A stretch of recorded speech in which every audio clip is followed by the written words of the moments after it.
If there's one concept causing controversy at the 15 Catholic schools in the Archdiocese of Hamburg, Germany, it's this. Sexuelle Bildung. It doesn't mean sex education in the sense of age-appropriate, objective, and scientific information. It refers to a specific educational concept that views children as sexual beings from birth and encourages them to engage in sexual acts. It dates back to the 70s. It was developed by Helmut Kindler, a German educator and convicted pedophile. His disciple, Ui Seelert, turned it into a concept now used in German schools, including Catholic schools supported by the diocese. Rome Report spoke with one of the mothers leading the protest. The families oppose teaching these ideas to their children. They consider some of them serious and contrary to Catholic teaching. Por ejemplo, si a un niño apenas uno le For cambia... example, when you change a baby's diaper, they say the child experiences certain sensations and may think, I like being touched, or the diaper rubs against me. I mean, it's a sick idea. Varini explains that nearly 70% of the students are immigrants, most of them Catholic, but also Orthodox and Muslim.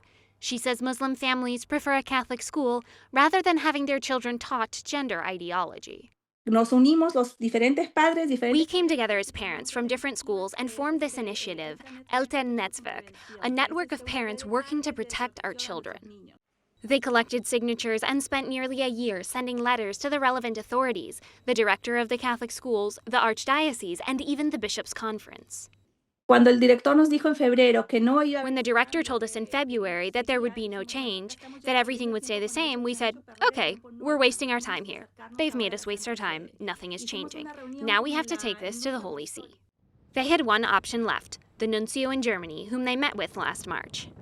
Él los escuchó y nos dijo que está... He listened to us and told us we had his support, that he understood the situation, and that he would forward all the letters that we have been sending to the Holy Father and the 5 dicasteries.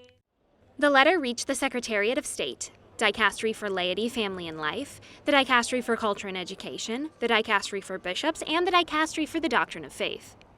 So far, only the Dicastery for Culture and Education has responded. In a brief letter dated July 6th, the Undersecretary responded to the request, confirming that the course should follow the one outlined in an official Dicastery document from 2019.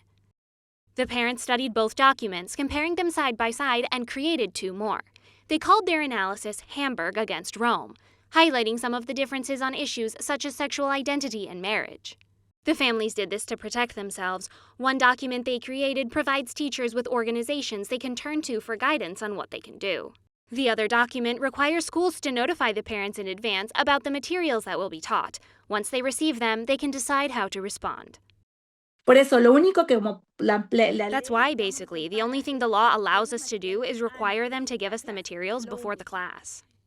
With all this on the table, the parents see only one way forward, for the Pope to put a stop to it. Como le decía a muchas personas, As I've told many people, the only one who can do something is the Holy Father. We've reached that point. There's nothing more we can do. Now the question is, will the Holy Father actually take decisive action? Currently, nothing has changed. Classes began on August 20th, and without any concrete answers, Germany remains in a climate of uncertainty.